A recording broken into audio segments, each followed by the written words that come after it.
waa fiid jimcaha bisha abrilna waa 13 sanadka 2018 waxaad naga dhegaysanaysaan mawjadaha gaagaaban hirarka efemyada geeska afrika iyo caalamka oo dhan oo aad naga dhegaysanaysaan bogga voasomali.com idaacadda caawa waxaa idinla socodsiinaya anigoo jamaal axmed cismaan iyo falastiin axmed iimaan.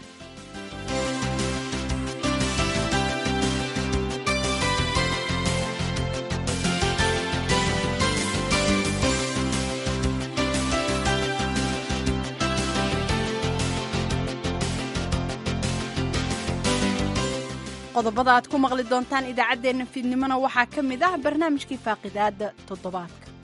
jawaari agtooga waa ninka labaad ee madaxweynaha dumaasha ka baxo madaxweynaha qabanaya waa awood muhim ah weeye ilaa iyo haddana runtii sababta keentay waxaan ma naqaan federation inaan samayno oo waddankan la baahiyo awooddiisa iyo resourceskiisi danaan loo keentay because waddankan waddan sida tusbax u kala tayo waa tusbax hadduu daatana waa loo fororsadaa. waxaad sidoo kale dhegaysan doontaan maamul goboleedka koonfur galbeed oo sheegay inay abaal mariyeen nin hore uga tirsanaa kooxda al-shabaab kaasoo soo goostay. abaalmarinta haddee waaba kii sheegay wali haytay abaalmarin beese oo deerasi tiradii bees $50,000 $50,000 oo link oo awalna heliiska hay wali unu kaleelini umba ya oofyaani. xubintii amuuraha islaamka iyo qodobo kale ayaannu idiin haynaa. marka horese ku soo dhowaada warkii caalamka.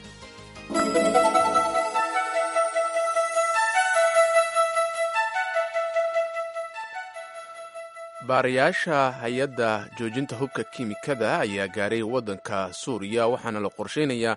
inay maalinta sabtida duuma ka bilaabaan ururinta haraadiga hubka si ay baaris ugu sameeyaan duuma. waa halka uu ka dhacay weerarkii ugu dambeeyey ee la rumaysan yahay in kiimka loo adeegsaday. marka ay baarayaashu soo ururiyaan munadaha sida ciidda iyo dhiigga dadka ay waxyeelada soo gaartay ayaa waxaa loo dirayaa shaybaarka hay-adda. hase yeeshee hay-adda joojinta hubka kiimikada ayaa go-aan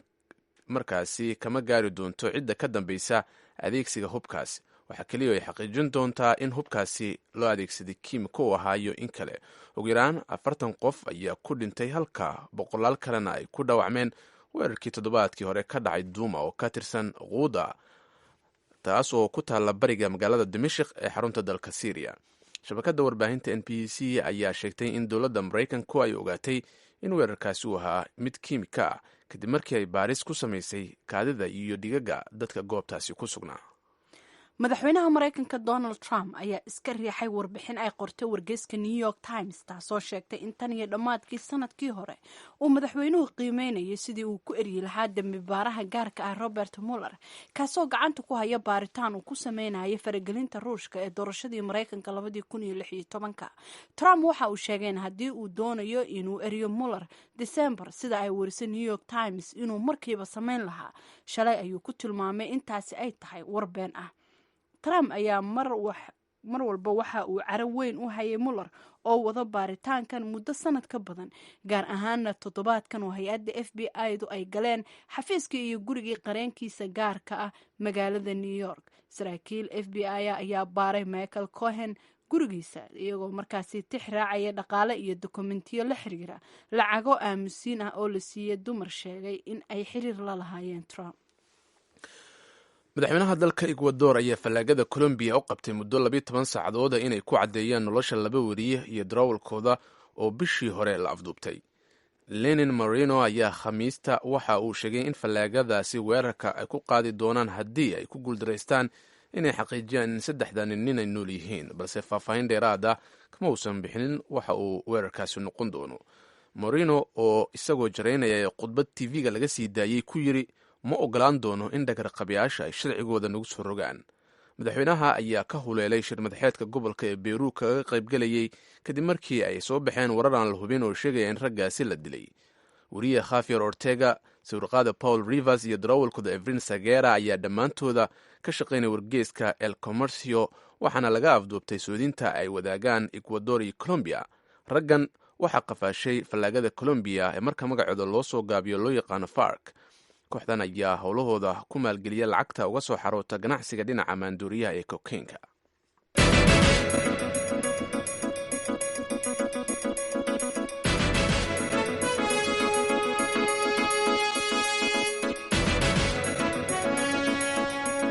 halkaad nagala socotaana dhegaystayaal waa v o a washington markana kusoo dhowaada barnaamijkii faaqidaada toddobaadka haaruun macruuf ayaa noo soo diyaariyey nalana socodsiinaya.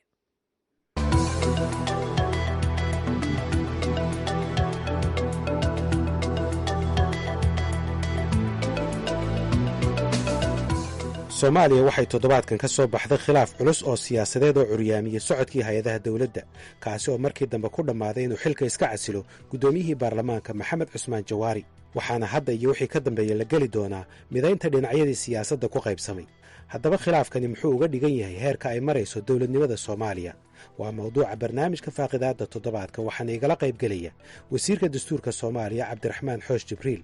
xasan cabdi kaynaan waa khabiir hore ugu soo shaqeeya hay-adda qaramada midoobey ugu qaabilsan sayniska iyo dhaqanka ee yunesko islamarkaana si dhow ayuu ula socday arrimaha dastuurka ee soomaaliya, iyo faysal cabdi rooble oo ka faallooda arrimaha geeska afrika. hadalkana waxaa ku horraynaya wasiirka dastuurka soomaaliya cabdiraxmaan xoosh jibriil oo ka jawaabaya inuu khilaafkani dhaawacay dowladnimadii soomaaliya.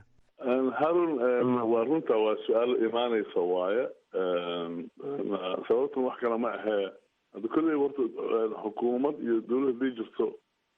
lama dhihin dadka isugu yimid waa malaa'ig waxawaa dad bini aadana ilaahay khilaaf waa ka abuuraa oo mataqaanaa wax waa dhacaa dad wada shaqeeyana khilaaf waa ka dhacayaa khilaafka laakiin sidii loo xallin lahaa ayuu ummadaha kale dhan ay u samaystay nidaam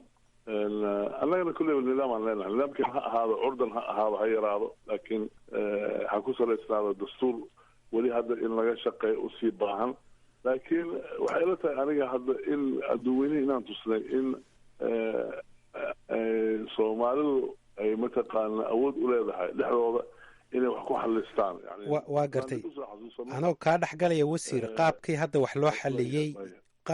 loo xaliyey doodii socotay way ka fogeyd qaab nidaamsan. 2 jeer baa laysaga hor iman gaadhay baarlamaanka, markii ugu dambeysana taladu waxay isugu aruurtay hal la kala roonaado, marka nidaam way ka dheereyd sooma? haddii si loo fiiriyo nidaam waa ka dheereed waa loo fasiri karaa laakiin aniga waxaan aaminsanahay in nidaam la raacaan aaminsanahay sababto maanta aan joogno 2018 iyo meeshii aan joognay badi hore isku hal horta ma aha oo badi waxaan joognay markii la isqabsado Kampala la aadi jiray ama Nairobi ama Djibouti laakiin waa markii afraad aan umalaynayo markii lasoo fiiriyo intii ra'iisul wasaare lasoo waxeeyay ama intii motion la keenay oo jiray oo waddan gudihiisa lagu xalliyay mararka qaarkood waxay okaanaysaa in temperatureka ama xamaasada meel xun la gaarsiiyey laakiin ugu dambeyntii waxun baa lagu xalliyay. waayo faysal cabdi rooble madaxda soomaalida su-aashadan waan ku weydiin doonaa in soomaalidu diyaar u tahay dowladnimada laakiin markii khilaaf yimaado si ay qaab ay ku dhammaato siday dooni ha ahaatee madaxda soomaalidu sida hadda aad maqlay wasiirka waxay dhahaan eega halkan ka nimid Djibouti baan tegi jirnay markaan isqabnay Addis baan tegi jirnay marka ma in mar walba dib la eegaa mise waa in la eego dadka naga horeeya iyo waxa naga horeeya waxa la hanan karo? horta haaruuno runtii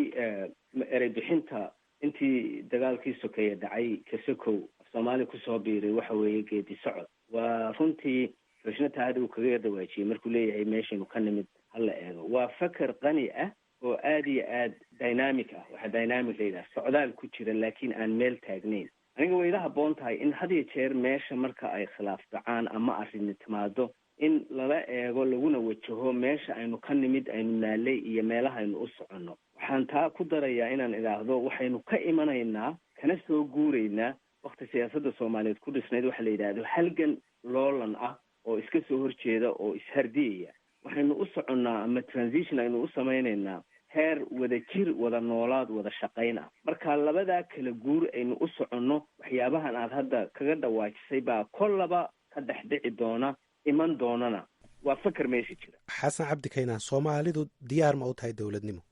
waa mahadsantahay haruun runtii waa su-aal meesha ku jirta laakiin soomaalidu ummadaha kale unbay lamid tahay dhaqan ahaan iyo hidde ahaanna waa ummad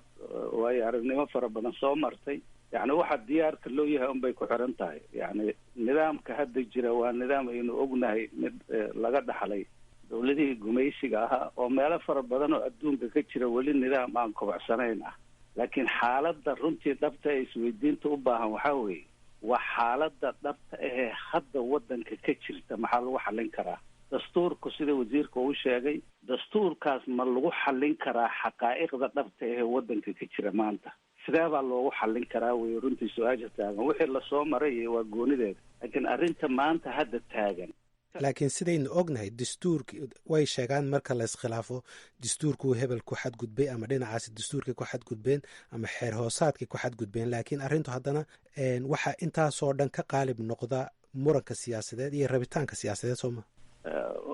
way imanaysaa, waayo dastuurku wuu qoran yahay, wuxuu sheegayaa waxyaabo muhim ahoo lagu kala baxo. tan ugu muhiimsan runtii haddaad eegto tusaale ahaan qaybta u horeysa cutubka koowaad ee dastuurka waxaa ku qoran 9 qodob. waa qodobada aasaasiga ee dastuurka. waa jamhuuriyadda federaalka soomaaliya, waa dawladda iyo diinta, waa mabaadi'da asaasiga, saraynta dastuurka, afka rasmiga ah, calanka iyo astaanta, dhulka jamhuuriyadda, shacabka iyo jinsiyadda, magaalo madaxda. 9kaa qodobba muran baa ka taagan. wixii lagu kala bixi lahaa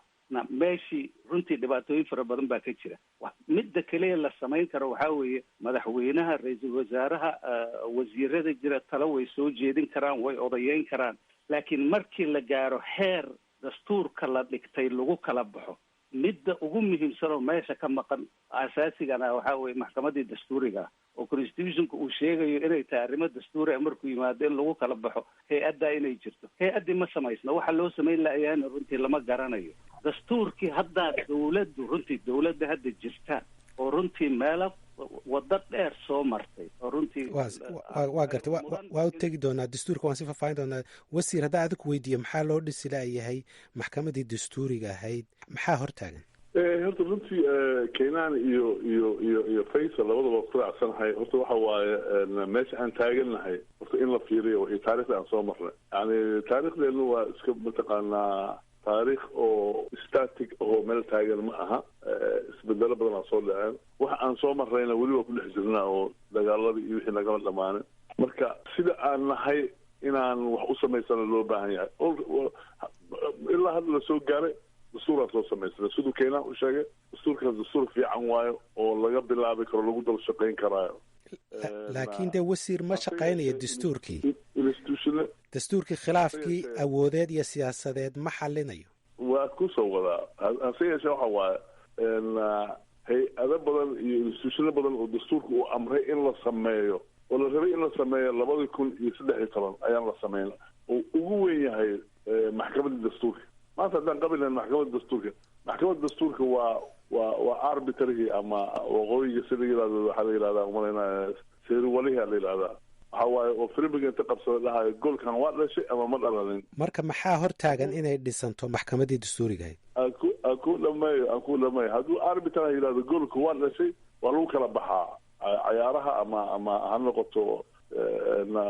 fifa ha noqoto ama kuwa region ha noqdaan. marka lama soo sameynin. yani awal I think waxaan qabaa inay siyaasadeysneed, laakiin hadda annaga waxaan nahay aad baan aan ugu tala jirnaa. sharciga waa lasoo sameeyey, marda waa la dhamaystirayaa, xubnihi waa la magacaabayaa. wax kaleba kalama shaqeynayo. sanadkan wax kale lagama shaqeynayo, waxa laga shaqeynaya hay-adaha dastuurka uu tilmaamay sida loo dhisi lahaa ay ka mid tahay guddiga la dagaalanka musuqmaasuqa, guddiga xuquuqda insaanka sugaysa in la marsiiyo golaha keliya, iyo maxkamadda dastuuriga. waxyaalahaasoo dhan oo lagu magacaabo hay-adaha dadka xukuumadda ku daara, karbulada ku daara ama dowlad wanaagga ku daara. waxaan qabaa waxaan hadda ka shaqaynayna waa lala soo daahay, laakiin anaga hadda waxaan nahay committed aan kuna inaan dhamaystirnaa. waay faysal, adiga aan ku imaado. hadda ka hor beri dhexdaas ahayd xamar baa tagtay, waxaa lagugu yeeray waxaa ka mid ahayd dooda ku saabsan dastuurka. marka muranka siyaasadeed marba qof baa laysugu tegaa qofkii qof kale ka aragti duwan. waxaan soo aragnay ra-iisul wasaareyaal laysugu tegay, waxaan soo aragnay madaxweyneyaal laysugu tegay. hadda markii ugu dambeysay waxay taagneed guddoomiyaha baarlamaanka. marka dadku maxaysan u wada shaqayn karin iyagoo kala aragti duwan? waxaanay u wada shaqayn karin. horta anigu isku daalin maayo hadda constitutionkeenu in uu fiican yahay iyo siduu u hirgeli lahaa, because even kan maraykanka oo 200 sano jira weli meela qaarkood dood baa ka waa living document, waa documenti nool. waxay ka dhigan tahay maalin kasta waa laysku qabsanayaa, maalin kasta waxbaa lagu darayaa, maalin kasta waxbaa laga dhimaya. haddii aan usoo noqdo runtii arrintan laysku qabsaday ee kollaba dooda maanta salkeedu yahay oo ah guddoomiyihii hore oo iscasilay maalinka horow. waxa weeye dhaqanada laga dhaxlay nidaamkii hore aynu ka guurayno. waa sida marriageka oo kale, haddii qof aa isfurtaan, furitaankaasi maalin keliya ta nadiif ma noqdo. waxyaabo badan oo isdaba jiitamaya ama practices ama ficilo la bartay oo nidaamyadii hore ka yimid ayaa had iyo jeer kula soconaya, muddona way qaadanaysaa inaad waxaa ka gacmo mayrato. in ishardigan oo kale uu dhacaana anigu horta wax weyn uma arko, waa yar qanjiiro iyo xagxagasho, laakiin waxa weeye sideedaba ishardigu waxay wax weyn ku noqonaysaa tusaale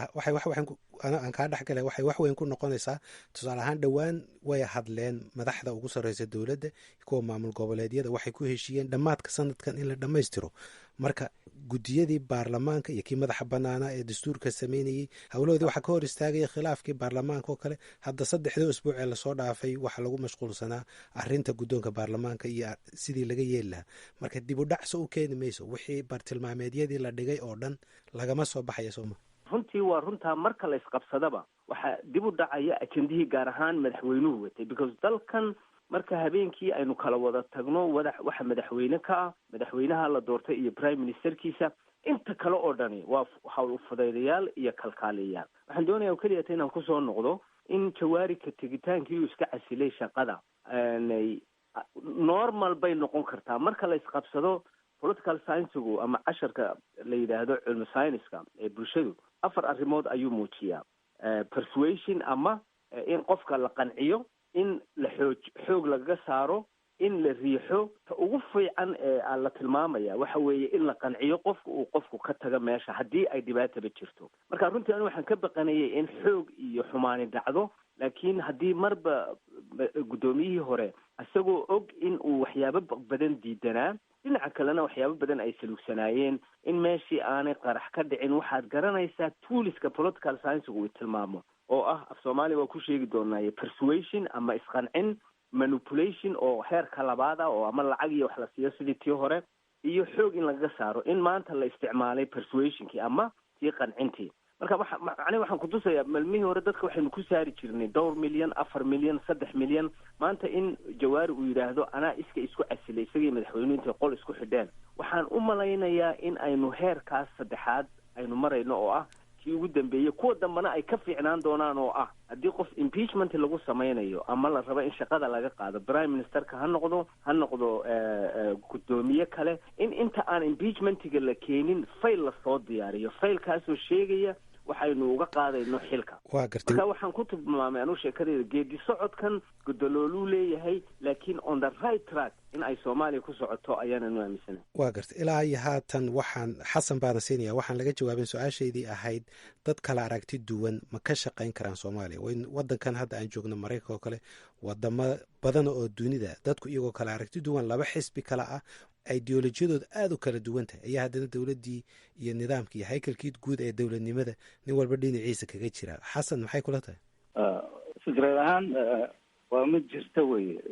sida constitution ku qorana way jiraan. arrinta meesha taal waxaa weeye yani xaqaa'iq fara badan baan la ogeyn. hadda waxaynu sheegaynaa sidii loo xaliyey oo ah in odaygu uu iscasilay, laakiin ilaahay hadda meel walba waynu arkaynay, cid walba waynu maqlaynay. ilaa iyo hadda sababta keentay khilaafkan yimid oo dhab runtii lama oga. waxyaabaha mashaakilka jira waxaa kamid ah runtii xogo fara badan oo muhim oo asaasi ah ayaanay dadkii loo soo bandhigaynin ama aan la arkaynin oon laga markhaati kici karaynin. tan kale ee asaasiga ee ku jirtana waxaa weeye runtii suuragal ma aha in dowladda Soomaaliya lala meer dhigo iyo waddanka Soomaaliya hadda dowladaha kale hadda jira. dowladda sida loo yaqaano maanta waxaan yani national state-ka la yiraahdo loo yaqaano, waxaa jira tiirar asaasi ah. tiirarka asaasiga waxaa weeye dalka la sheeganayo ama xuduudihiisa, madax banaanida iyo qarannimada, maaliyadda iyo resourceska, karaamada shacabka, in dowladda ay daafici karayso. mushkiladda dalka maanta ka jirta waxaa weeye dowladda federaalka ay jirta, of course sidii hore 10 sano hadda ka hor way dhaantaa, laakiin xaqiiqada dhabta waxaa weeye si kasta oo uu madaxweynuhu fikrad wanaagsan u keenayo oo ajendo wanaagsan u haysto oo qorshe u leeyahay, si kasta oo ra-iisul wasaaruhu dadaal ula yimaado, si kasta oo baarlamaanka dadaal ula yimaado, xaqaa'iqda dalka ka jirta waxaa weeye awooddiina awood ay ku fuliyaan waxa ay doonayaan ma laha. marka runtii waxaa fiican haddii constitutionka waxa ku qoran awooddii iyo agabyadii lagu hirgelin lahaa aanay isqabanaynin xaqaa'iqda dalka ka jirta waa in dib intii la isugu noqdo la yidhaahaa war constitutionkii garanay ma jiraa hab kale iyo fikir kale oo aanu la iman karno oo aanu ku xallin karno arrimaha waddanka ka jira. waayo waxbaan kaa weydiin doonaa fikirkaasi. waxaan u tegayaa wasiir dowladdu qodob hore on ku laabanaya xasan uu sheegay maxay marna dowladdu intay soo fadhiisatay ma sharixin dhibaatadii siyaasadeed ee dhowaan jirtay waxay ahayd waxay ku salaysan tahay marna ma idinaan sharixin sababtu maxay ahayd? horta runtii labadan saaxiib oo igula jirtana waan ku raacsanahay oo horta mashaakilkan haysta wuxuu yahay waxa waaye waktiga aan taagan lahay iyo waxaan soo marnay horta in laisku miisaamaa fiican. hadda dooda waxay ahayd dad badan ka hadlaayeen madaxweynaha muxuu saan u sameyn waaye ama anigu intaan la soconay 3 weegi arrintan socotay 3 usbuuc 3 usbuuc waxa runtiisa haysta waxaa ahayn 2 koox oo baarlamaanka ku dhex jirta. يعني هذه الربو على فصل كلام على فصل كلام مدحوينها برايم مينستر كل صعدة ميل لكن ضد هذه الربو برايم مينستر كلام وأنا قبل الشغلين وأنا وزير كيسان مدحوينها هو وجد أنا بكاشان لقوا بجرا ويتوقوا بالناس قف كده هاي على صالح حق قدوميها برلمان كوا على صالح حق هلا قضية هذا بركي اللي قضية إن هذا اللي قال إن اللي قال نحن ما في إعلان مدحوينها وقضية لكن سؤال واحد وسير waa gartay in laga odeeyey iyo see ku dhamaato waan dareemay laakiin dawladdu maxay shacabka ugu sharixi weyday wixii jiray harun hadda kabacdi see wax loo saxaa inay noqotaan aaminsanahay fikradda mana aha khilaafkii ugu horreeyay marar badan aan soo marin khilaafaad 2 prime minister lagu saaray 2 motion baa la keenay lagu xaliyay laakiin hadda inaan ka hadalno waa see lagu saxaa si lagu sixiraan waxaan qabaa dastuurkan urdanka inaan hagaajino waana ku dhex jirnaa hadda maxkamadda dastuurka in la dhiso mechanism kale sida hadda keenaan uu sheegayna inaan heli karna xataa waa fiicanta iyadoo la heli karo maxkamad dastuuri ah yani anaga hadda aqal saraan qabnaa yani waxyaalo badan la isu geyn karaa jiraan oo keeni karaan xal keeni karaan laakiin inaan dib isugu noqonnaa hadda kolleyba ilaa sanadkan dhammaadkiisa waxaan rabnaa inaan dhamaystirno eegista dastuurka. waay faysal waan ku siinayaa laakiin waxaan rabaa dadweynaha inaan xasuusiyo dhegeystayaashana dhegeysanaya barnaamijkaad dhegeysanaysaan waa faaqidaada toddobaadka waxaa marti igu ah oo khadka muqdisho uga jira wasiirka dastuurka cabdiraxmaan xoosh jibriil khadka los angelesna waxaa ku jira faysal cabdi rooble oo ah khabiir ka faallooda arrimaha soomaaliya iyo geeska africa gobolka michiganna waxaa uga jira xasan cabdi kaynaan oo isna khabiir hore ula soo shaqeeyey hay-adda unesco haatanna si gaara ula socda arrimaha soomaaliya marka aan kusoo laabano dooda faysal maya waxaan rabay inaan tix raaco runtii waxa arrintii guddoomiyihii hore hadda iscasilay iyo mooshinka iyo sideedaba mooshin laga keeno sidaynu hore u sheegnay ama ibn madaxweynihii hore xasan sheekh maxamuud mar laga keenay waxay noqotay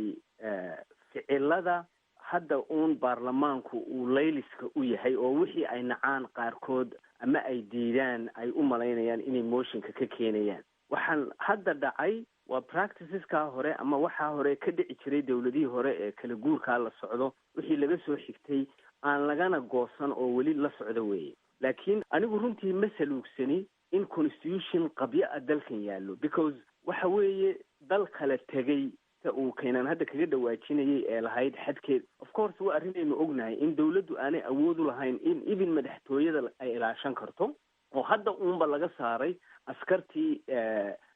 ilaalinaysay oo ajnabiga ahayd waxa weeye 2 halgan baa lagu jiraa markaas Soomaaliya mid waxa weeye in la dhiso dawlad sharciyaad leh midda kalena waxa weeye dawladda Soomaaliyeed inay la soo noqoto sovereignty-geedii ka lumay weli sovereignty waxa Soomaaliya ma haysato 25 kun oo ajnabi ayaa ilaaliya ilaa madaxtooyada la ilaaliya baarlamaanka la ilaaliya wata darkiisa maalinteeda u jawaari waa sirteennii ugu sarreysay waa ninka saddexaad ee awoodda dalka mise labaad in nin ajnabi hor fadhiye marka dhowr geedi socod baynu ku jirnaa oo midda ugu weyn ay tahay in Soomaaliya ay la soo noqoto madax banaanadeedii taasna gidigeen baa ka wada canaanan inaga duminay xilkeeda iyo sidii loo soo celin lahaana gidigeed bayna saaran tahay waa gartay su-aasha xasan soo jeediyay xasan adna waa ku iman doonaa waxay ahayd ma la difaaci karaa madax banaanida iyo midnimada waddanka dawladdani ma difaaci kartaa wasiir haddaan adig ku siiyo su-aashaas jawaabteeda madax banaanida waxaa horta nasiib darro ah dadkana inay ogaadaana loo baahan yahay khilaafkan keliya haddii la fiiriyo waa wax gooniya laakiin la fiiriyo waa hadda sanadan ay joogtaa xukuumad hadda jirto uu hogaaminayo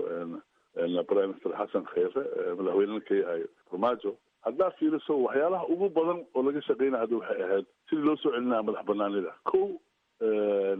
sidii loo dhisi lahaa amniga qaranka waadii la sameeyey madasha amniga qaranka oo loogu talagalay maamul goboleedada jiraan iyo ciidamada joogaan sidii laisugu dhafi lahaa ciid isku dhafsan oo kala wareega amison waqti xadidan waa ko madax banaaniday u tahay labo waxaa laga shaqeynaya oo lagu soo guulaysto waxawaa sidii deyntana loo ka cafin lahaa waxaan ku jirnaa program la yidhaahdo staff monitoring program wasaaradda maaliyadda ay wado oo IMF iyo World Bankiga ay bankiga adduunka ay nagu wadaan oo la fiirinayo saan u maamulno dakhliga wadanka iyo ururinta iyo sidii loo isticmaalo lacagtaba iyadana waxaana la siiyey class oo maraan dheerayn waxay bilaabanayso programkaa bilaabanayo oo lagu cafin lahaa labadaas waxay ka mid yihiin soo celinta madax banaanida wadanka waxaasoo socdo ayaa haddana mataqaanaa mawjadahan siyaasadeed oo maalin walba imanaya mawjadahaas waa lala xisaabtamaya laakiin musawirka weyn hala fiiriyo oo ah meesha loo socdo intaas dhan su-aasha ay weydiinaysay hadda kamid tahay harun oo ah see ama uu keenaan iyo faysal oo ah see loo soo celinaya madax banaanidii madax banaanidii waxay leedahay haykala gooniyo ama meelo loo maray leedahay xasan ma ku qanacda sharaxaada uu wasiirku bixi wallahi wasiirku waa arrinta uu sheegay way jirtaa dawladdan iyo dawladihii ka horreeyeyba qolo walba waxbay soo kordhisay runtiina dawladdan markii ay bilaabatay waa dhab mid la iska indhatiri kalena maaha inay dardar cusub la timi laakiin waxyaabaha aasaasiga ahee jira dhabta waxa weeye ilaahay hadda waxaynu ku mashquulsannahay xamar iyo waxyaabaha ka jira waa laga maarmaan in arrintan la eego jawaari arrinta baarlamaanka hadda ay jirtay siduu faysal sheegay jawaari actually waa ninka labaad ee madaxweynaha hadduu meesha ka baxo madaxweynaha qabanaya waa awood muhim a weye ilaa iyo haddana runtii sababta keentay waxaan ma naqaano marka waa laga maarmaan in dawladdu gaar ahaan hay-adda fulinta ay khilaafaadka heerkaa gaarsiisan ee saameyn weyn ku yeelan kara yacni midnimada iyo qarannimada soomaaliya iyo awood qaybsiga ay runtii dadka u sharaxdo si shaki uu uga baxo tan labaad waxaa weeye haddii la doonayo in constitution keliya wax lagu xaliyo maanta constitutionkii ma xallin karo runtii waa lagama maarmaan in meesha la soo geliyo fikrado kale iyo hal abuur kale oo sahli kara hadhow in khilaafaadkana la yareeyo marka u dambaysana ujeedadii u weyneed la gaaro maxaa ka mid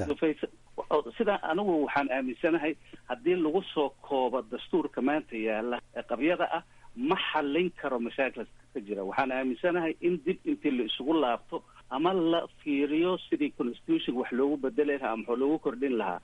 ama xal kale oo siyaasadeed oo framework cusub oo kalsooni siin kara xoogagan isku haysta dalka arrinta somaliland anigu waxaan aaminsanahay in ay dawladihii soomaalida ahaa iyo madaxda somaliland labadaba inay sahladeen arrintan waxay soo taagneed muddo fara badan runtiina anigu waxaan qabaa in la sahladay waxa la sahladana way ku sahladaan nidaamka federaaliga dhibaato weyn baa ka taagan nidaamka federaaliga waad maqlayseen maalin dhaweyd in markii la isqabqabsaday ay golaha ay samaysteen dawladaha federaalka ah ay yidhaaheen dawladdu dalka waxay xukuntaa 10% inta kalena 90 waa xaqaa'iq jirta wey xaqaa'iq la iska indhatiri kara ma aha marka in la helo yacni ama isbedel dastuuri ah oo inta lagaga baxayo xaaladahan cakiran ee dalka hadda uu ku jiro kalsooni siin kara xoogaga isku haysta ee dalka oo ah in awoodda la qaybiyo awoodda siyaabo fara badan baa loo qaybin karaa waa laga yaabaa berri iyo saa dambe inaanay imanin laakiin fikirka in lagu daro in inta dalku xaalkan sida uu yahay hal madaxweyne oo awoodda oo dhan u yeesha hadda waxaan ku arkaya dastuurka madaxweynaha ayaa magacaabaya hay-adda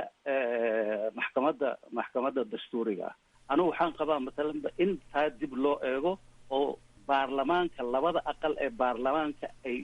noqdaan cidda toos u magacaabaysa waxyaabaha kale ee iyadana la samayn karo waxaa kamid a in runtii haddii taa institutionada inaan hal meel la geynin hadda oo kale dhibaatadii jirta waxaa weeye baarlamaankii iyo madaxtooyadii iyo xafiiska ra-iisul wasaaraha iyo dawladan kale ee xamar ka dhisan ee international communityga la yidhaha waxaa laga yaabaa 4 kilometer inay isu wada jiraan markii dalka uu ku jiro xaalad isqabqabsiga ah waxaa fiican in hay-adaha aasaasiga ahee dastuuriga iyo awoodaha waxoogaa la kala durkiyo si ay isu kala nafisaan oo midda kale aanay u caburin. maalin dhaweyd waxaa la sheegaya in guddoomiyuhu ciidan la yimid 4 taliya ciidanna ay dalka yimaadeen. waxa la yaab kale waxaa waaye waxaa ku jiray taliyihii ciidanka asluubta. runtii la yaab bay lahayd waxa taliyaha ciidanka asluubta meeshu uu u yimid iyo wuxuu ka qabanaya. waxyaabaha la yaab kale dadka fajaca ku ridaya wey. waayo xasan waad mahadsantahay. faysal cabdi roble maxay kula tahay qodobkan uu soo jeediyey xasan ee ah in wax laga bedelo maadaama dastuurka uusan shaqaynayn in nidaamyo kale la fiiriyo? actually dastuurku waa qaybiyey awoodda in dawladdu meel keliyata ay ku dunto haddii wax ka dhacaanba muqdisho, in meeshaasi ay noqoto meeshii keliyata ee dawladdii ku dumaysay sidii inagu dhacday berigii hore aanay dhicin, because hadda wax kasta oo federaal ah xamar buu ka jiraa. talada aad baanu la wadaagsanahay kaynaan oo ah in wasaaradaha qaarkood la raro oo meelo qaarkood la geeyo oo ama ay qayb weyn ku haystaan si ay ula xaajoodaan connectionna ula yeeshaan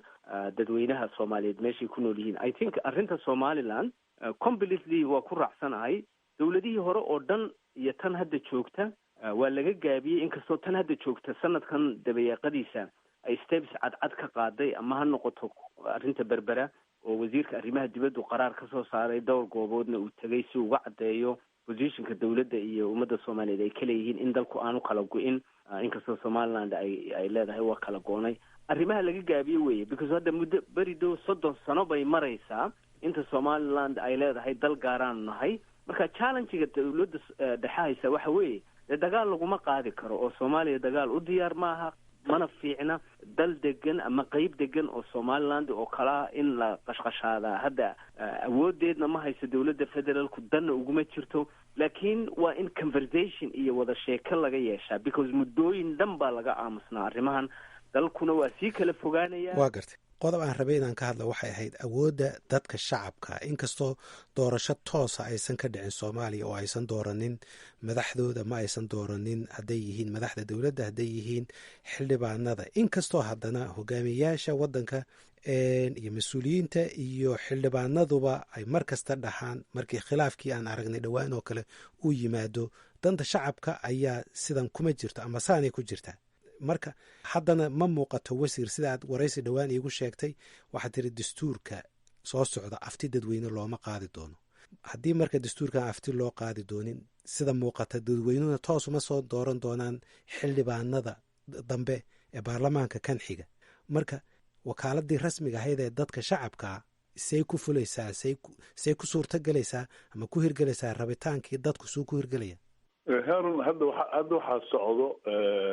oo xawligeeda la gelayaa mar dhow dib u eegistii mataqaana dastuurka sidii loo dhamaystiri lahaa loona qurxin lahaa. dastuurka hadda aan haysano waa mid qalfoofa aan soo sameynay, wuu noo soo shaqeeyey. hadda waxaan kusoo gudubnay dhowr madaxweyne, dhowr prime minister, dhowr mooshino, dhowr cabinet ama wasiiro, 2 goor oo mataqaana xildhibaano lagu soo doortay. waa noo shaqeeyey lahad, laakiin wuxuu u baahan yahay sidoo hadda Faysal lahaana waa geed koraya waa oo in la qurxiyo u baahan. marka dhowr waxaan rabaa marka inaan soo qaato. kow waxa waaye madax banaanida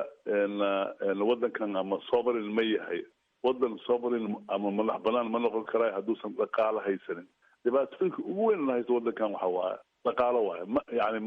yani ma aruurin karno mataqaanaa canshuur fara badan oo waddanka dhan laga aruuriyo. waa ujeedaa waxyaalaha jira oo mataqaana xagga amniga ah. lacagihii adduunka laga qaadan jirayna carqaladaan laga haysato. tan ugu horeysa ka shaqeynayna waxaa horta kow lacagahaas adduunka laga qaadan jiray saan u access garayn lahayn ama aan u heli lahayn oo ah deymaha in laka cafiyo. maxaa yeele mashaakilada ugu weyn la haysto waxaa dhaqaalo waa. ha noqoto dagaalka, ha noqdo ciyaal dhalinyaraha oo shaqa la-aana, ha noqoto goboladii dhaqaal la-aan hayso wax laisugu hagaa ma jiraan. xataa Somaliland issue xataa waxa waaye waa dhaqaalo waa midda kale waxyaalaha hadda aan ka shaqeynayn waxaa kamid a in federationka la dhisaa. dadka waxay leeyihiin hadda xasanna waa lahaa oo wuxuu yiri kaynaan wuxuu yiri carqaladaan laga haysato. federation inaan sameyno oo waddankan la baahiyo awoodiisi iyo resourceskiisi danaan loo keentay because waddan sida tusbax u kala tegay waa. tusbax hadduu daatana waa loo fororsadaa, tartiibaa loo soo guraa. taasay kamid ah. Somaliland tan ugu fog waayo oo u baahan in si fiican loogu fororsado. Somaliland run waayo siduu hadda Faysal u lahaa nabad u haystaan oo 20 sano dad walaalaheena meesha degan kala fikradaa leeyahay waxyaala badanaa dadka kasoo dhexdhacay see loo wada hadlaa federationkan waxaa aaminsan lahay inuu u laafi karo dariishad ay somaliland kusoo geli karto wada hadallo waayo wasiir waxaan rabaa inaynaa xooga saaran somalilan sababto a somalilan dooda kuma saabsanayn halkana kuma jiraan khadka marka isma difaaci karaan aynu u leexano dhinaca dastuurka haye oo ahayd midda ahayd wakaalada iyo matalaada wakaalada iyo matalaada runtaa waaye yani waxaa iska soo dabanoqonaya waxa waaye dhowr boqol oo xildhibaano oo inta soo doortaan in yaroo qof ah yimaadaan madaxweyne soo doortaan dadkiina waxay leeyihiin war dadkan soo doortay marka hadda sheekada socota ama sheeke qarameedka socota hadda waxa waaye sidii loo geyn lahaa doorashadii degaanka ama district ama xildhibaan ha noqdo xataa madaxweynaha xataa ha noqdo 2020 sidii loo gaari lahaa election oo hal qof iyo hal cod ah taasna waxaan rajaynaynaa inay noqotaa yani sheeke qarameed oo meel weyn gaarto maxaa yeelay madaxweyne iyo xildhibaan uu shicibka soo doortay uu kasoo doortay balcad iyo diinsoor iyo goldogob iyo mataqaanaa gaalkacyo iyo mataqaanaa beledweyne waa ka fiican tahay madaxweyne iyo xildhibaan way soo doorteen 50 qofood ama 200 oo qofood taasna waa wax hadda socdo waaye oo aan ka shaqayno waayo waynu soo gabagabaynaa Faisal mid baan jeclahay inaan ku darso I think waxna waa process oo waa geedi socodyada hadda maanta oo dhan aynu sharaxaynay midna waxa weeye visionka madaxdu ay leeyihiin iyo ku dhiiranaanta madaxdu ay leeyihiin anigu arrintana waa diirkan ka siibaya markii uu sheekh shariif uu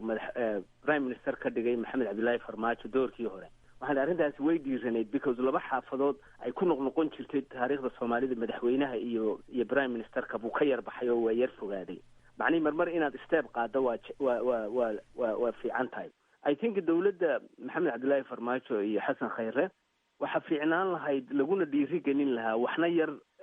nadiifin lahaa waxna dhibaato badanna aanay kasoo gaadheen oo la rabo inuu qofku calool adayg yeesho isteebada qaarkood markuu qaadayo waxaa ka mid a double dipping ama laba gacmoodigan wasiirada ay ku jiraan golaha fulinta iyo golaha xeerdejinta anigu madaxweyne maxamed cabdilaahi farmaajo iyo prime ministerkiisa haddii reshafal dhaco waxaan aad iyo aada ugula talin lahaa si ay u helaan kalsoonida ummadda soomaaliyeed in ay isku dayaan in ay yareeyaan ama kaba baxaanba kaba gudbaan in ay ku soo daraan wasiiro ku jira dejinta oo inta ay karaankooda ay ka dhigaan dad sida cabdiraxmaan xoosh oo kale oo professionalisa isla markaana aan ka mid ahayn because runtii arrintan sida aad ka warqabto haaruno xajiin badan bay keentay wax 40 ku dhow oo fulintana ka tirsan baarlamaankana ka tirsan aad baad mahadsan tahay xasan cabdi kaynan waa mahadsantahay anu arrintan dambe Faisal aad baan ugu raacsanahay way adduunkana badanaa way ka jirtaa oo waxaan yani qofkii laba meel oo asaasi ah oo executive iyo hay-adii fulinta iyo hay-adii sharciga hadduu ku wada jiro dhibaato fara badan bay keeni kartaa taa macnaheedu maaha inay wasiiradu wasiirro xun yihiin laakiin waa arrin u baahan xaaladda maa dalku ku jiro arrinta dhaqaalaha waa lagama maarmaan laakiin waxaa mudan in fikirka intii la ballaariyo afrika wadamo fara badan oo qani ah ka jira dadkooduna qaarkood soomaaliya way ka liitaan ishuuga runtii lacag ma aha tan ugu dambaysan kusoo koobaya waxaa weeye madaxda soomaalida waxaa laga maarmaana inay ogaato soomaali keliya dalka iskuma hayso wada shisheeyaa dalka jooga oo tiro badan haddana dalalkii carabta runtii waxay la soo baxeen waxyaabo u eg waxyaabihii gumaysigii reer galbeedka ahee baarliin markii uu soo baxayay wax u eg qaabkiisi leba hadda la soo baxeen waxaanay jira runtii hadallo iyo istaraatiijiyo la daabacay oo sheegaya at least geeska africa in la doonayo dalalka oo kaashanaya dalal reer galbeed ah inay si gaar ah doonayaan inay isbeddel ku sameeyaan qaabka uu jiro haddaanay hurdada ka toosin runtii dadka soomaalida waxaan aaminsanahay sheekada maanta aan hayno mid ka daran inay iman doonto oo markii hurdada laga soo kaco iyadoon dalalna haynin wax kaloo lahayana aan jirin in hurdada laga kici doono runtii waa laga maarmaan in arrimahaas taa loo eego waa mahadsantahay aad baad mahadsantahay xasan wasiir cabdiraxmaan xoosh intaanad soo gabagabaynin horey waxaad u ahaan jirtay xildhibaan wasiirna waad ahayd inkastoo hadda aad wasiir tahay balse aanaad xildhibaan ahayn hadalka ugu dambeyn oo ku siinaya dhowr wax horta midda ugu horeysa midaan ah oo hadda Faysal soo jeediyey waa sheeko iyadana socoto waaye sheeko qarameed socoto waaye ama dood qarameed socoto oo dhehayso maan aadna sidii Kenya la sameeyo kale Kenya 2010 markay dastuurkooda cusub samaysteen waxay ku qoreen in qofka wasiir noqonayo inuusan noqonin xildhibaan oo micnaheedu waxay tahay haddaa adigoo xildhibaan ah wasiir laga dhigo automatically isla markiiba waxa waaye xildhibaanadu waa ka tegeysaa taas uun kuley dood hadda anaga dastuurkeena waxaa ku qoran hadda inuu xildhibaana ka iman karo banaankana ka iman karo marka wax oo dastuurka in lagu bedelo u baahno laga munaaqashoodo waaye waxay u taallaa shacabka Soomaaliyeed iyo madaxda iyo siyaasiyiinta waddanka u taallaa haddana xisbiyaa bilowdeen kuley ayagana waxay ka qabaan taas waa taas midaan kale oo xasan soo jeediyey oo ah in gacmo shisheeye nagu jiraan definitely yani waa sax waa gacmo shisheeye waa nagu jiraan laakiin yani adduunka wuxuu u shaqeeya waxa waa adiga haddaadan wax samaysanin aadan samaysanin mataqaana qorshe banaanka lagaa soo qorsheynaya marka soomaalida waxaa loo baahaya in ayaga wax qorshaystaan dabcan gacmo shisheeye waa nagu jiraan hataa arrintan hadda aan maalmahan kasoo faraxalanay oo mataqaana professor Jawaari iyo ka horbo gacmo shisheeye waa nagu jireen oo siyaasadaha oo weliba aadka mataqaana loogu dhow ay soo dhex galayaan laakiin wax proof wax cadayna ma jiraan Soomaa oo muujinaya in gacan shisheeye ku jirta arrintii baarlamaanka ma rabo inaan ka jawaabo taas maxaa yeelay haddaan ku ilaahdo waa jiraan Haaruna waxaa laga yaabaa inay tiraahdo cadayntii kayn mugta marka ma rabo inaan ka jawaabo taas waayo doodaa mar kale aynu ka dhigana aad baad u mahadsan tahay barnaamijkii faaqidaada toddobaadkuna waa naga intaas waxaan u mahad celinayaa wasiirka dastuurka Soomaaliya Cabdiraxmaan Xoosh Jibriil xasan cabdi kaynaan oo ah khabiir hore ugu soo shaqeeyay hay'adda UNESCO iyo Faysal Cabdi Rooble oo ka faallooda arrimaha Geeska Afrika inta aynu ku kulmi doona barnaamijkan oo kale nabadgelyo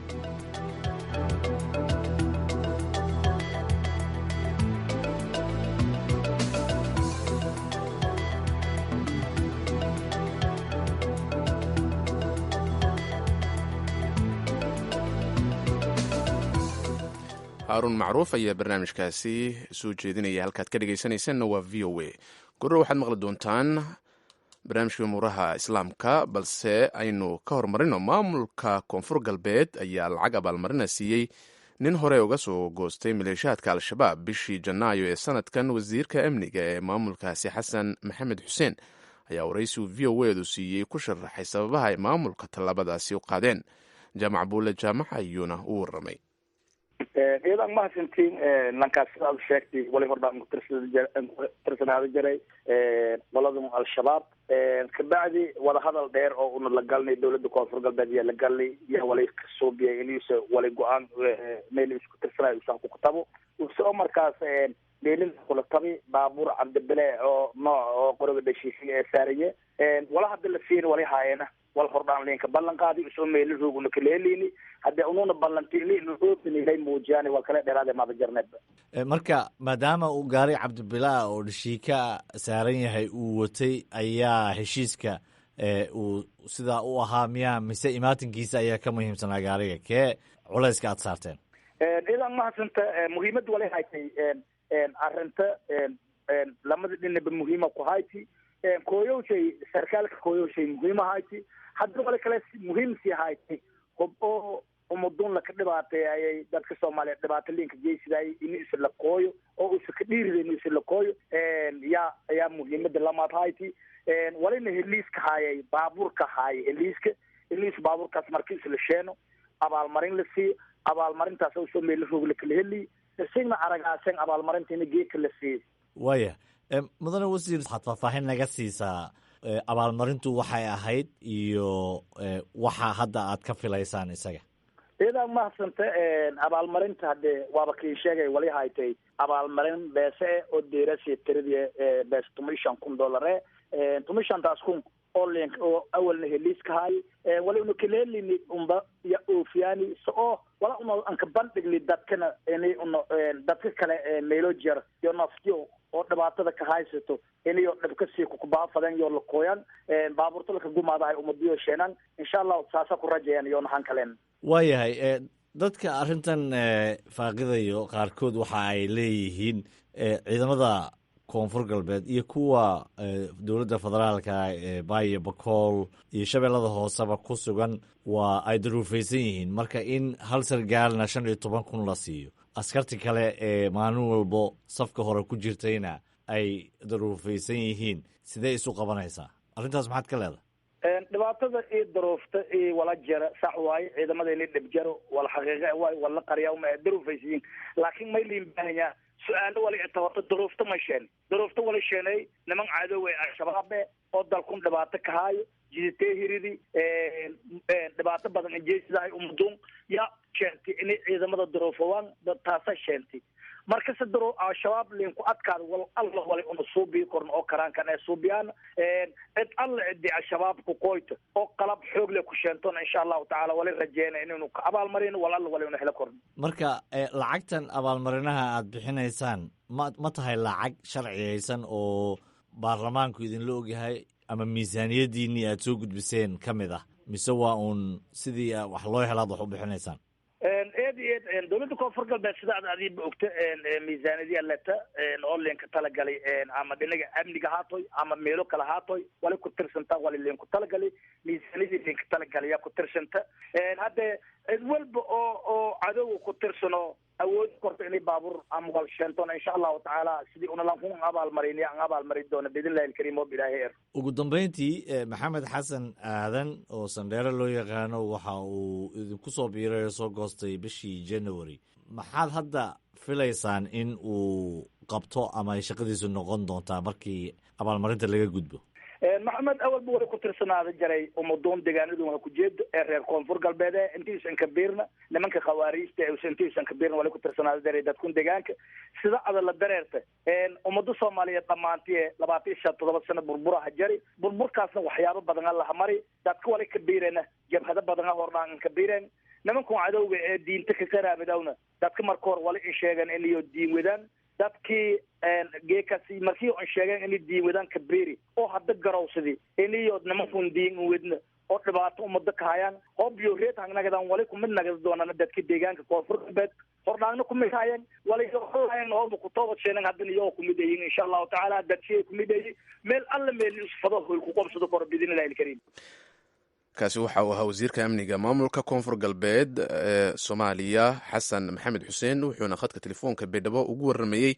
wariyaha VOA ee Jaamac Buule Jaamac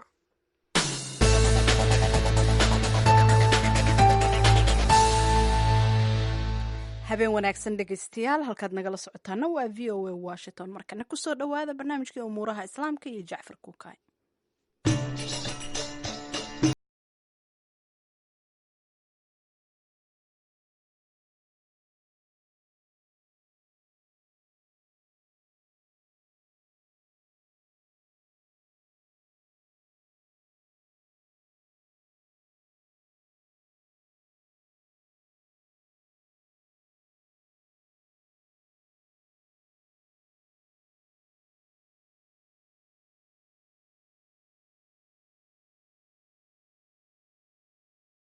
ka bixinayaan isagoo mas-uuliyadda dhacdadaasina ruushka dusha kaga tuuray Sarah Huckabee Sanders afhayeenka aqalka cad ayaa sheegtay in sababta ugu weyn ee weerarada kiimikada ah ee Suuriya ka dhaca uu ruushku leeyahay waxaan rumaysannahay in madaxweynuhu uu caddeeyey mowqifkiisa arrintan ku aadan ruushku waxay xaqiijiyeen in qayb ahaan arrintan mas-uul ka yihiin waxa ay horay u ballan qaadeen in aan gudaha Suuriya mar kale lagu adeegsan doonin hubka kiimikada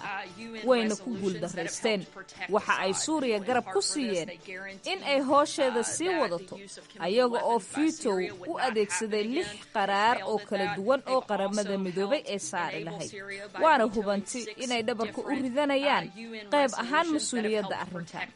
waxayna xaqiijiyeen in ay kaalin aan wanaagsaneyn ku leeyihiin hawshan Saara waxa ay xustay in Maraykanku aanu ilaa iyo hadda go'aan kama dambaysa qaadan waxaan idin xaqiijinaynaa inaan haysanno dhowr khiyaar doorashooyinkaasina weli miiska ayay noo saaran yihiin ilaa iyo haatan lama qaadan go'aan kama dambays ah. dhinaca kalena wasiirka difaaca maraykanka jim mares ayaa isagoo ku sugan dalka Holland ka dhawaajiyey in waddankiisu uu diyaar u yahay inuu tallaabo militari qaado. waxaan weli qiimaynaynaa xogta aanu ka helayno sirdoonkeenna iyo kuwa bahwadaagteenna welina waannu ku howlannahay arrintaasi. waxaan diyaar u nahay inaannu qaadanno tallaabooyin militari haddii ay munaasib yihiin hadba sida uu madaxweynuhu u go'aamiyo. ruushka ayaa iyaguna ka jawaabay cagajuglaynta uu Trump Twitter ka mariyey iyagoo dhankoodana ku soo warceliyey in gantaaladoodu ay argagixisada ku wajahan yihiin iyadoo loo arkay in uu Maraykanka kala jeedo. aadan sheekh xasan xuseen ashari oo ku sugan dalka Norway kana faallooda arrimaha dunida muslimka ayaa tilmaamaya waxa hanjabaadahaasi laga dheehan karo. hadaladani waxay u muuqdaan marka hore Maraykanka inuu ka xanaaqsan yahay ama inta ugu fara badan dulqaadkiisa uu dhammaaday. nidaamka ka taliya ama ka arrimiya ee dalkan Suuriya ee hogaaminaya madaxweynaha Bashaar al-Assad marar badan ayaa wax looga digay inay adeegsadaan hubkan kiimikada ah. waa markii saddexaad uu adeegsanayo marka fariinta uu Maraykanka dirayo macnaheedu waxay ka dhigan tahay dulqaadkeena halkaas ayuu ku egyahay. mana aqbali karno hub dunida dhan ay isku raacday ama international lawga uu mamnuuc ku yahay in la adeegsado, in maalin walba uu nidaamkaasi adeegsado, iyadoo Maraykanka iyo dowlado fara badan oo reer galbeedka ahna arrintaasi ay u arkaan dhaawac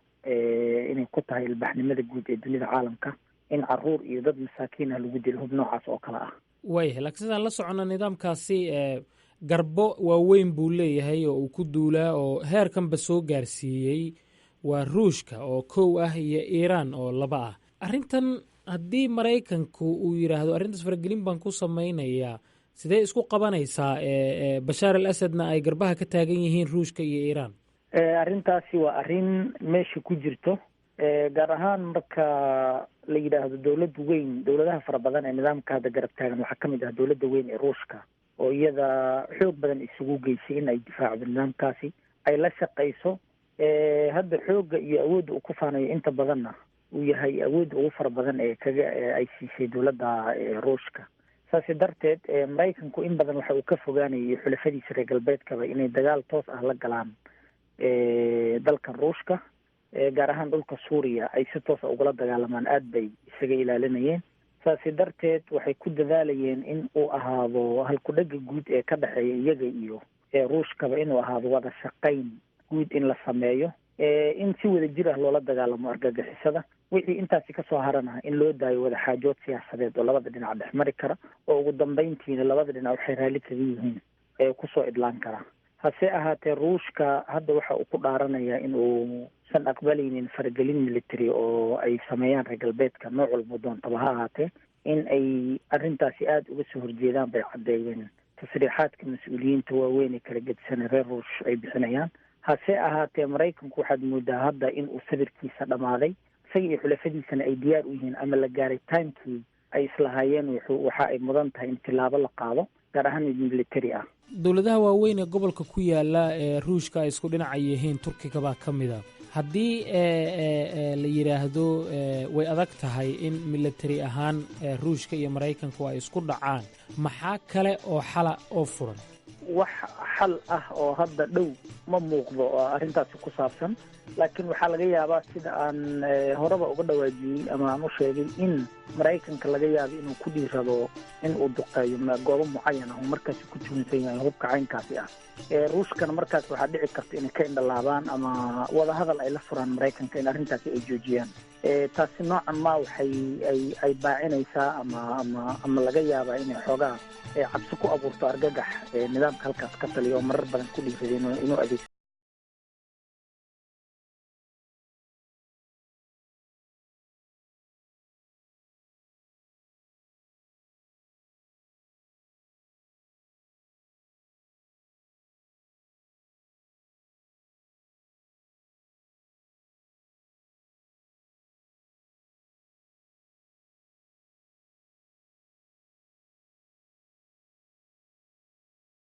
halkaad nagala socotaana dhegaystayaal waa v o a washington, waxaana dhegaysanayseen barnaamijkii umuuraha islaamka. markana ciyaarihii iyo nuur buqaare.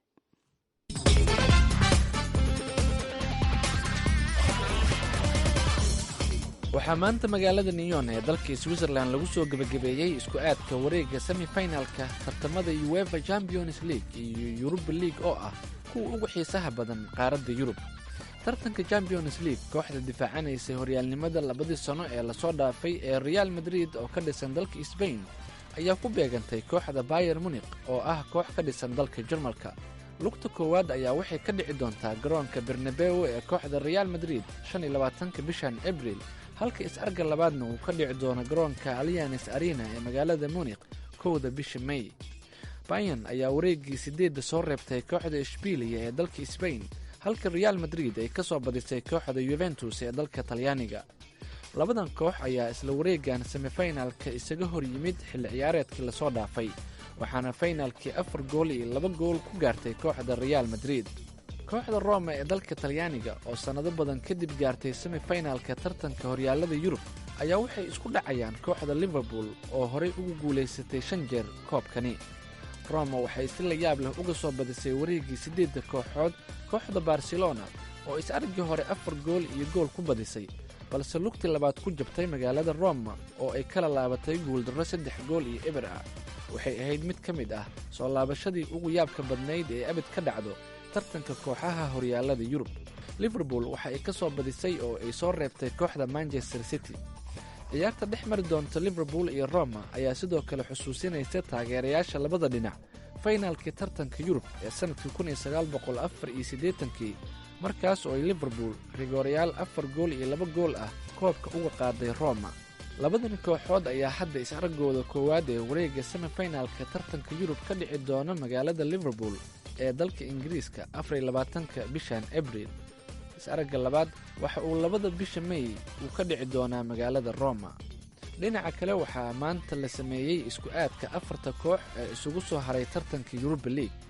kooxda arsenal ee dalka ingiriiska ayaa waxa ay ku beegantay kooxda atletico de madrid ee dalka sbain oo 2 jeer horey ugu guulaysatay koobkan.